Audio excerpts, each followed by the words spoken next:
self-centered resentment foretells a fall.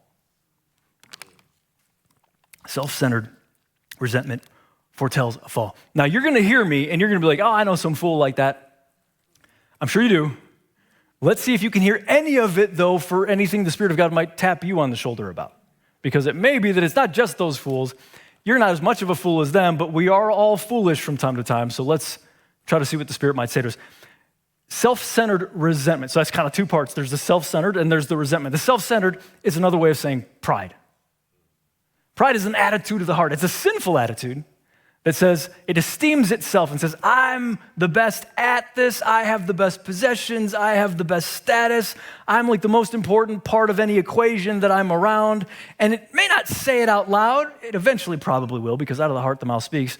But it mostly meditates, I'm super dope. That's what it thinks. And this is rebellion against God. It's rebellion because God's like, what do you have that I didn't give you? Like anything you have that is good is from me. So you're trying to steal God's glory and take it upon yourself. Well, then there's also the resentment part. And the resentment, this is anger, but it's a special kind of anger. It's an anger that is growing under the surface. It's gaining ground because we were slighted somewhere. We were not appreciated for who we are somewhere. And we feel like there was unfair treatment. It was unjust. People did not see us the right way. They devalued us. And we're reflecting on it and reflecting on it. And we keep repeating it. And we say, until justice is done, I'm not going to forgive them. I'm not going to get over this. I'm not going to move on. I'm harboring resentment. So self-centered resentment is the inward belief that we deserve better, combined with the unwillingness to let go of being wronged. That's what we're talking about here. You see Haman's resentment there in verse 13? But all this is worth nothing as long as Mordecai the Jew just sitting there at the palace gate. He goes from like, yeah, I got everything to, oh, now I have nothing just because some person won't feed my insecurity. Somebody won't stay up and say, yeah, Haman, you really are all that. That like blows his day. Has your day ever been blown? Because there's a ton of people who think you're terrific, but there's one mook that says something, and you're like, oh gosh, no, not everybody likes me. Can I give us a revelation? Dear heart, you are awesome, and not everybody likes you. But check it out, you don't need everybody to like you. That shouldn't be a goal, in fact, because it will hang us up.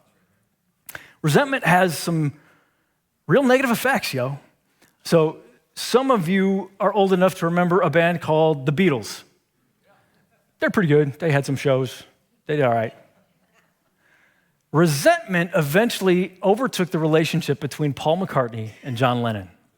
They couldn't agree on certain business decisions. They couldn't agree on artistic direction.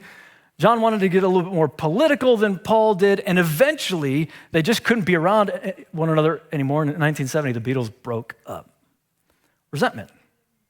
Now, they ultimately reconciled before John died, but resentment keeps us from a lot of good.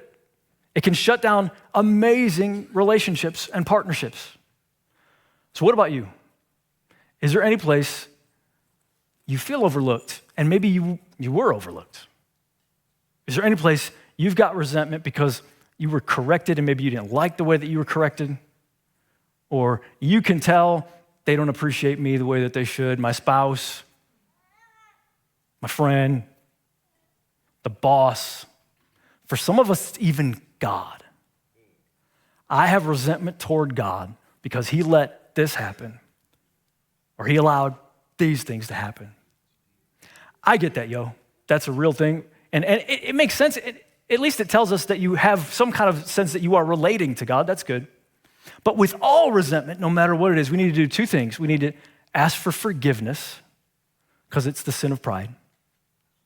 And we need to ask Jesus to heal it, even when it's against God. So if you're angry with God, you say, Lord, I am angry with you. I'm not denying that. But I also know that that is evil and that's not going to help me. And I know it's true, even though it doesn't feel true. You're always trying to help me. So I ask for forgiveness for the pride, but I also ask that you would heal me of the resentment, because I can't carry this anymore. This is heavy. I'm getting tired. whoever the resentment is with, you can bring each and every one to Jesus and say, I know this is wrong. Please forgive me, but also remove it. I need some surgery of the heart. And dude, sometimes I gotta bring you through a trial to do that, but sometimes, he just takes it away. And you're like, oh, I love that person for some reason now. God does that for those who will ask him to do it, who want to ask to be free.